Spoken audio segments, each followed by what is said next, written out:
Hi అండి. అందరికీ నమస్కారము. నా పేరు గౌతమి. ఈ వీడియోలో అయితే నేను మీకు ఒక మంచి మనీ సేవింగ్ ఐడియా అయితే చెప్తానండి. మనీ సేవింగ్ ఐడియాతో పాటు నేను వేటిలో ఖర్చులు తగ్గించుకుంటాను అనేది చెప్తాను. అంటే ఇంట్లో చేసే వాటిల్లోనే నేను వేటిలో ఖర్చులు తగ్గించుకొని డబ్బులు సేవింగ్స్ చేసుకుంటానని ఎక్స్‌ప్లెయిన్ చేస్తాను. వ్లాగ్ అయితే రన్ అవుతూ ఉంటది. మీకు ఒక మనీ సేవింగ్ ఐడియా చెప్తాను. వాయిస్ అయితే కొంచెం చేంజ్ అయింది. జలుబది చేసింది అందువల్ల. ఇంక ఈ వీడియోలో అయితే నేను ఆవిరి పెట్టుకుందామని చెప్పేసి ఇలా మిరియాలతో అయితే ఆవిరైతే పెట్టుకుంటున్నాను. వ్లాగ్ చూస్తూ ఉండండి. మనీ సేవింగ్ ఐడియా కూడా చెప్తాను. ఇంకా మన ఛానల్‌లో చాలా మనీ సేవింగ్ ఐడియాస్ అయితే ఉన్నాయండి. మనీ సేవింగ్ ఐడియాస్‌తో పాటు స్కీమ్స్ గురించి వీడియోస్ కూడా ఉన్నాయి. డబ్బులు దాచుకోవాలి అనుకుంటున్న మనలాంటి మధ్యతరగతి ఆడవాళ్ళకు చాలా money saving ideas and schemes అయితే ఉన్నాయండి మన ఛానల్‌లో వీడియోస్. ఎవరికైనా ఇంట్రెస్ట్ ఉంటే అంటే డబ్బులు దాచుకోవాలి అనుకుంటున్న వాళ్ళైతేను చక్కగా ఆ వీడియోస్ కూడా చూడండి. ఈ వీడియో చూసిన తర్వాత. అంటే మనీ సేవింగ్ ఐడియాస్ అంటే monthly money saving ideas and yearly money saving ideas videos అయితే ఉన్నాయి మన ఛానల్లో. అండ్ మనకొచ్చే శాలరీని మనం ఎలా ఖర్చులు చేసుకుంటే డబ్బులు సేవింగ్స్ చేసుకోవచ్చు అనే వీడియోస్ ఉన్నాయి. అండ్ స్కీమ్స్ అండి, అంటే దాచుకున్న డబ్బుల్ని రెట్టింపు చేసుకోవాలంటే స్కీమ్స్లో కట్టాలి కదా, అలాంటి స్కీమ్స్ అంటే పోస్ట్ ఆఫీస్లో స్కీమ్స్ అండ్ అలానే గోల్డ్ స్కీమ్స్ గురించి వీడియోస్ అయితే ఉన్నాయి. ఎవరికైనా ఇంట్రెస్ట్ ఉంటే అంటే డబ్బులు దాచుకోవాలని ఎవరికైనా ఇంట్రెస్ట్ ఉన్న వాళ్ళు ఒకసారి ఆ వీడియోస్ చూడండి. ఈ వీడియో చూసిన తర్వాత ఇంకా మనీ సేవింగ్ ఐడియా గురించి చెప్తానని చెప్పాను కదా. అంటే నేను వేటిలో ఖర్చులు తగ్గించుకుంటానంటే కూరగాయల దగ్గర అండ్ సరుకుల దగ్గర వాటిల్లో అయితే కొంచెం ఖర్చులు అనేటివి తగ్గించుకుంటూ ఉంటామండి మేమైతేను. అంటే కూరగాయలు బయట షాప్స్లో కొంటే ఒక రేటు, ఎల్లంబట ఆకుకూరలు అలా అమ్ముతూ ఉంటారు కదా, వాళ్ళ దగ్గర ఒక రేట్లో ఉంటాయి. అండ్ మార్కెట్లో ఒక రేటు ఉంటాయి, రైతు బజార్లో ఒక రేటు ఉంటాయి కదా కూరగాయలు. చాలామందికి తెలిసే ఉంటుంది. అంటే నేనైతే మొన్న ఇంట్లో కూరగాయలు ఏం లేవు అని చెప్పేసి ఎల్లంబట ఆకుకూరలు ఆవిడ కూరగాయలు ఆకుకూరలు అవి తీసుకొస్తూ ఉంటారు కదండి, వాళ్ళ దగ్గర అయితే తీసుకున్నాను. టమోటాలు కేజీ 60 రూపాయలు అయితే చెప్పింది ఆవిడ. నేను ఒక హాఫ్ కేజీ తీసుకున్నాను 30 రూపాయలు పెట్టి. ఇంట్లో ఏం లేవులే కూరగాయలు అని చెప్పేసి అవైతే తీసుకున్నాను. ఒక 30 రూపాయలు పెట్టి తీసుకున్నాను.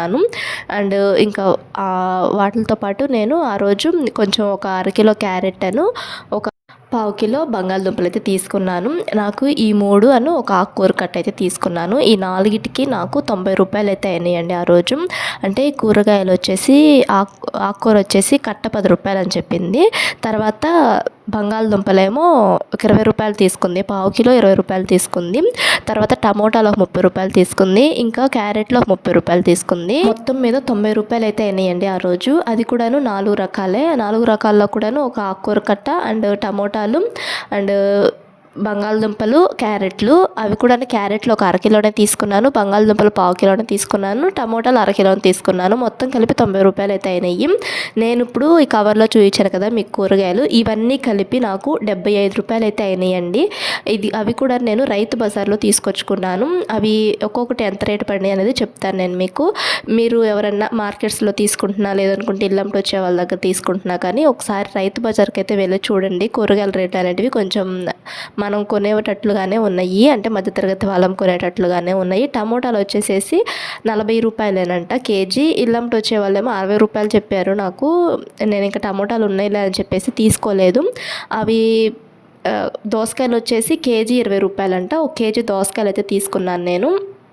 చిక్కుడుగాయలు వచ్చేసి ఒక అర కేజీ 25 రూపాయలకి ఇచ్చింది. ఒక అర కేజీ చిక్కుడుగాయలు అయితే తీసుకున్నాను. గోరుచిక్కుళ్ళు ఉంటాయి కదా, అవి అయితే తీసుకున్నాను. తర్వాత దొండకాయలు ఒక అరకిలో తీసుకున్నాను. దొండకాయలు అరకిలో వచ్చేసేసి 20 రూపాయలంట.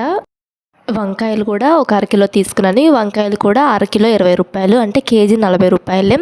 అండ్ క్యారెట్లు టమోటాలు కూడా ఉన్నాయి అక్కడ. క్యారెట్లు ఉన్నాయి అని చెప్పేసి తీసుకోలేదు. క్యారెట్లు వచ్చేసేసి కేజీ 40 రూపాయలు ఉన్నాయి అక్కడ రేట్ అయితేను. ఇంట్లో ఉన్నాయిలే అని చెప్పేసి తీసుకోలేదు. నేను మొన్న ఇల్లమ్మట వాళ్ళ దగ్గర కొనుక్కున్నానని చెప్పాను కదా ఆకుకూరల వాళ్ళ దగ్గర, వాళ్ళైతే అర కేజీ 30 రూపాయలు అయితే తీసుకున్నారు. అంటే కేజీ 60 రూపాయల లెక్క అయితే తీసుకున్నారు.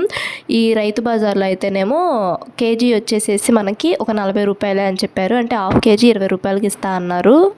అంటే ఈ రైతు బజార్లో ఎలా అంటే మామూలుగా షాప్స్ ఉంటూ ఉంటాయి కదా వరుసనే, ఆ షాప్స్ బయట అయితే బోర్డు పెట్టి ఆ బోర్డు మీద టమోటాలు ఇంత రేటు, క్యారెట్లు ఇంత రేటు, అలా దోసకాయలని బంగాళదుంపలని ఇలా రేట్లు అయితే రాస్తున్నారు. మనం ఆ రేటు ప్రకారమే కొనుక్కోవాలి. అంతకు మించి వాళ్ళు ఎక్కువ చెప్పినా కానీ అడగాలి మనము. దీని మీద ఉన్న రేట్లే కదా అని చెప్పి అడిగితే దాని మీద ఉన్న రేట్ల ప్రకారమే ఇస్తారు. చాలామందికి తెలిసే ఉంటుంది రైతు బజార్కి వెళ్ళే వాళ్ళకి. ఎవరన్నా రైతు బజార్కి వెళ్ళని వాళ్ళైతే ఒకసారి వెళ్ళండి. చాలా రేట్లు అనేటివి రీజనబుల్గా ఉంటున్నాయి అండ్ కూరగాయలు కూడా ఫ్రెష్గా ఉంటున్నాయి. చెప్పాను కదా, నాకు ఈ కూరగాయలు అన్నీ కలిపి 75 రూపాయలే అయినాయి. నేను ఇల్లంబట ఒక 4 రకాలు కొన్నాను, అవి 90 రూపాయలు అయితే అయినాయి. డిఫరెన్స్ మీకే అర్థమైంది కదా. అండ్ కొత్తిమీరను కరివేపాకు ఫ్రీగానే ఇచ్చింది. మేము ఒక 4-5 టైమ్స్ నుంచి ఆవిడ దగ్గర తీసుకుంటున్నాము, అందుకని చెప్పేసి కొంచెం ఏమని చెప్పి అడిగితే ఇచ్చింది. మొత్తం మీద నాకు 75 రూపాయలు అయితే అయినాయండి ఈ కూరగాయలు అనేటివి రైతు బజార్లో తీసుకుంటే. ఇలా అయితే సేవింగ్స్ అనేటివి చేసుకుంటూ ఉంటానండి డబ్బులు అనేటివి.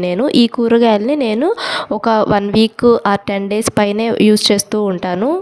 అంటే అన్నీ అరకిలో తెచ్చుకున్నాను కదా, ఇప్పుడు ఆ వంకాయలని 2 సార్లు వండుకుంటాము. అంటే వంకాయలు అరకిలో తెచ్చుకున్నాను కదా, అచ్చం వంకాయలు ఏం వండం కదండి, టమోటాలు యాడ్ చేస్తూ ఉంటాం కదా, కొంచెం 2 టైమ్స్ వచ్చేలాగా చేస్తాను ఆ వంకాయలు అనేటివి. అండ్ ఇంకా తీసుకున్న కూరగాయలన్నీ కూడాను 2 టైమ్స్ అయితే యూజ్ చేస్తూ ఉంటాను. 4 రకాలు తీసుకున్నాను కదా, ఈ 4 రకాలు కూడా నేను 2 టైమ్స్ అయితే యూజ్ చేస్తూ ఉంటాను. అంటే 8 డేస్ అయితే వాడతాను ఈ కూరగాయలన్నీ కూడా నేను. అండ్ ఒక 2 డేస్ ఏమో నాన్ వెజ్ అది తెచ్చుకుంటూ ఉంటాం కదండి, వారానికి మనము ఒక 2 సార్లు నాన్ వెజ్ అయితే మేమైతే వారానికి ఒక 2 సార్లు అయితే తెచ్చుకుంటాము నాన్ వెజ్ అనేది. ఇంకా అక్కడ సరిపోతుంది నాకు ఒక 10 డేస్ 12 డేస్ అలా వస్తూ ఉంటాయి కూరగాయలు ప్రతిసారి కూడాను. అంటే ప్రతిసారి ఇంతే అమౌంట్ అవుతుంది అని చెప్పను, ఒక్కొక్కసారి 100 రూపాయలు అవుతుంది, ఒక్కొక్కసారి 150 రూపాయలు అలా అవుతాయి. ఎలా అయినా కానీ ఒక 200 లోపే కూరగాయలు తెచ్చుకునే విధంగా చూసుకుంటాను. 200 రూపాయలు కూరగాయలు తెచ్చుకొని అవి ఒక 10 డేస్ వచ్చే విధంగా అయితే చూసుకుంటానండి. ఒక 10 రోజులకు తెచ్చుకుంటూ ఉంటాను కూరగాయలు. ఎక్కువ తెచ్చుకునే వేస్ట్ చేసుకునే కన్నా ఇలా ఒక అరకిలో అలా తెచ్చుకుంటూ ఉంటాను. ఇలా డబ్బులు సేవింగ్స్ చేసుకోవాలనుకుంటున్న వాళ్ళైతేను ముందుగానే, అంటే మనకు వచ్చే శాలరీ, మనకు ఒక 20,000 రూపాయల శాలరీ వచ్చిందనుకోండి, రెంట్కి ఇంత అమౌంట్ అని చెప్పేసి ఒక బుక్లో అయితే రాసుకోవాలి. రెంట్కి ఇంత అమౌంట్, అంటే సరుకులకి ఇంత, కూరగాయలకి ఇంత ఖర్చు చేయాలి. అలా అయితే ముందుగానే ఒక ఎస్టిమేషన్ అనేది వేసుకొని ఒక 2,000 రూపాయలు మిగిలేలా చూసుకున్నాం అనుకోండి ప్రతి నెల కూడా. అంటే 20,000 రూపాయల శాలరీ వచ్చే వాళ్ళేమో 2,000 రూపాయలు మిగిలేలా చూసుకున్నాం అనుకోండి. 10,000 రూపాయల శాలరీ వచ్చేవాళ్ళు ఒక 1,000 రూపాయలు అలా మిగిలేలా చూసుకున్నాం అనుకోండి. 1 ఇయర్కి మనకి 20,000 రూపాయల శాలరీ వచ్చే వాళ్ళేమో నెలకి 2,000 రూపాయల చొప్పున సేవింగ్స్ చేసుకునే విధంగా చూసుకున్నాం అనుకోండి. మనం ఖర్చులన్నీ చేసేసేయంగా మొత్తం మీద కలిపి ఒక 24,000 రూపాయలు అయితే అవుతాయి కదండి 1 ఇయర్కి. అంటే మనము 20,000 రూపాయల శాలరీ వచ్చే వాళ్ళము నెలకు ఒక 2,000 రూపాయల చొప్పున సేవింగ్స్ చేసుకున్నాం అనుకోండి, 24,000 రూపాయలు అయితే అవుతాయి 1 ఇయర్కి, 12 నెలల పాటు సేవ్ చేసుకుంటే. అండ్ ఈ కూరగాయల్లో, సరుకుల్లో ఒక్కొక్కసారి మిగులుతూ ఉంటాయి కదండి డబ్బులు అనేటివి. అలాంటివి కూడాను ఇలా సేవింగ్స్ కింద ఉంచుకున్నాం అనుకోండి, ఇంకా కొంచెం ఎక్కువ డబ్బులే సేవ్ చేసుకోవచ్చు. ఒక్కొక్కసారి 2,500 అని, ఒక్కొక్కసారి 2,400 అని అలా సేవ్ చేసుకోవచ్చు 20,000 రూపాయల శాలరీ వచ్చేవాళ్ళు. అంటే కూరగాయల రేట్లు ఇలా తగ్గి ఉన్నాయి అనుకోండి. ఇప్పుడు నేను మామూలుగా అయితే కూరగాయలకి ఒక 200 రూపాయలు రాసుకుంటాను ప్రతి నెల కూడాను. అంటే 10 రోజులకి 200 రూపాయలు చొప్పున నేను ఒక 3 సార్లు తెచ్చుకుంటాను, ఒక్కొక్కసారి 4 సార్లు కూడా తెచ్చుకుంటాను. కూరగాయలకి వాటికైతే నేను ఒక 1,000 రూపాయలు అనేటివి తీసుకొని ఒక పక్కన పెట్టుకుంటాను. అంటే కూరగాయలకి అండ్ ఫ్రూట్స్కి కలిపి ఒక 1,000 రూపాయలు అయితే పక్కన పెట్టుకుంటాను. అండ్ సరుకులకి ఒక 2,000 రూపాయలు అలా ఎస్టిమేషన్ అనేది వేసుకుంటూ ఉంటానండి. ఎస్టిమేషన్ వేసుకోగా ఒక 2,000 రూపాయలు మిగిలేలాగైతే చూసుకుంటాను.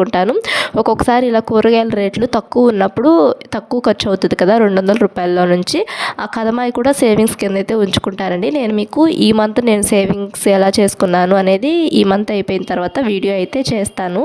అండ్ 10,000 రూపాయల శాలరీ వచ్చేవాళ్ళు కూడాను, అంటే నెలకి 1,000 రూపాయలు చొప్పున సేవ్ చేసుకోమని చెప్పాను కదా, 12 నెలల పాటు సేవ్ చేసుకుంటే 12,000 రూపాయలు అయితే సేవ్ చేసుకోవచ్చు కదా. అంటే ముందుగానే మనం ఒక ఎస్టిమేషన్ అనేది వేసుకొని డబ్బులు అనేటివి సేవింగ్స్ చేసుకునే విధంగా చూసుకోవాలండి. అలా సేవ్ చేసుకుంటేనే మనం కూడా డబ్బులు సేవ్ చేసుకోవచ్చు. అంటే ఇంట్లో ఉంటూనే మనం చేసే ఖర్చుల్ని పొదుపుగా ఖర్చులు చేసుకొని డబ్బులు సేవింగ్స్ చేసుకోవచ్చు. అంటే చాలామంది పొదుపుగా ఖర్చు చేసే వాళ్ళని పిసినారాళ్ళు అలా అని చెప్పేసి ఎగతాళి చేస్తూ ఉంటారు. అలా అన్న వాళ్ళు ఎవరు కూడాను మనకు డబ్బులు అవసరమైనప్పుడు ఇవ్వరు. ఎవరి మాటలు పట్టించుకోకుండా తినడానికి అన్నీ ఇప్పుడు ఈ కూరగాయలు అవన్నీ తెచ్చుకుంటూనే ఉంటాం. కాకపోతే మనము కరెక్ట్ ప్లేస్లో అండ్ కొంచెం తక్కువ రేట్లకు తెచ్చుకున్నాం అనుకోండి, చక్కగా డబ్బులు అనేటివి సేవింగ్స్ చేసుకోవచ్చు. ఇంకా స్టార్టింగ్లో జలుబు చేసిందని చెప్పాను కదా, మిరియాలను కొంచెము పసుపు అండ్ కొంచెం జెండు బామ్ అయితే వేసుకొని, అంటే వాటర్ బాగా హీట్ అయిన తర్వాత ఇవైతే వేసుకొని ఇంకా కొంతసేపు ఆవిరైతే పెట్టుకున్నాను. ఆవిరి పెట్టుకున్న తర్వాత ఇంకా లెగిసి ఇంక ఇలా కూరగాయలు అయితే సర్దుకున్నానండి. ఎంత బాగున్నా బాగోపోయినా మన పని మనకు తప్పదు కదా ఆడవాళ్ళకి. ఇలా కూరగాయలన్నీ కూడా ఇలా కవర్స్లో అయితే వేసేసుకున్నాను. ఇంకా ఫ్రిడ్జ్లో అయితే స్టోర్ చేసేసుకుంటానండి కూరగాయలు. వీడియో నచ్చితే లైక్ చేయండి. మన ఛానల్లో ఇలాంటి మనీ సేవింగ్ ఐడియాస్ చాలా ఉన్నాయి. ఎవరైనా డబ్బులు దాచుకోవాలనుకుంటున్న వాళ్ళకి ఇంట్రెస్ట్ ఉంటే ఆ వీడియోస్ చూడండి. ఈ వీడియో నచ్చితే లైక్ చేయండి, మా ఛానల్ను సబ్స్క్రైబ్ చేసుకోండి, వీడియోకి లైక్ చేయండి. Thanks for watching.